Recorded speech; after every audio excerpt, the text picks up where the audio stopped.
Y'all might have thought I was joking, but no, I'm not joking. Back at it again, conquering our universe. And I had to catch y'all while I was in this blazing hot sun. I'm not gonna lie, this thing, sheesh Louise, hold on, let me, I don't even know. It's so bad, I don't even know. You feel me? But yeah, I hope y'all out here conquering y'all universe today. You know, vibrant energy. I hope you're living and looking at the bright side of things. And you know, if you're not, I hope that you're on the balanced spectrum of it. But you know, I'm gonna chop it up real quick with you guys. I don't want to rush it, but I don't want to take too long. The subject is ownership. And I've been seeing a lot of that subject pop up in my algorithm of life. Ownership.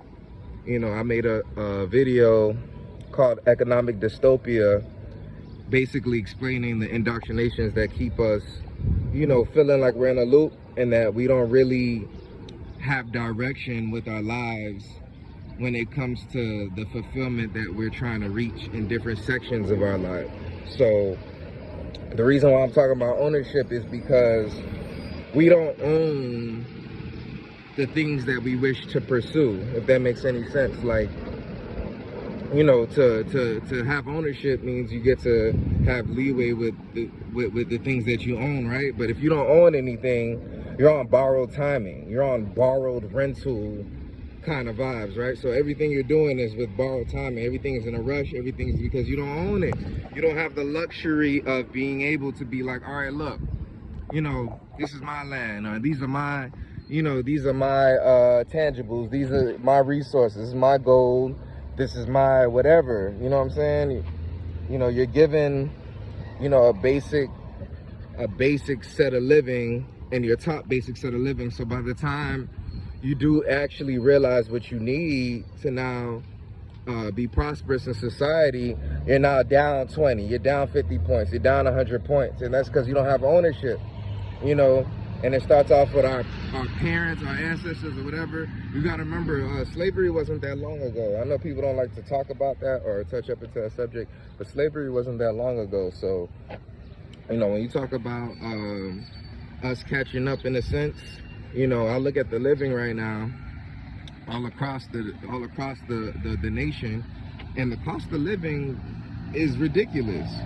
You know, when I hear about, you know, how my grandmother came up, or my grandfather from both sides, my mother and my father's side, they were able to acquire things within, you know, within their capabilities of what they had at the time, which was a regular job. A regular job almost paid off everything, if I'm not mistaken. One each had a job, and it paid for even sometimes one parent households paid off, you know, houses, paid off notes, fed the kids, you know, clothes, you know, you name it, holidays and good stuff like, you know, pagan holidays, you know, stuff like that. But, you know, they mustered up just enough to still have ownership and make ends meet for their loved ones and to provide for their family, you know. So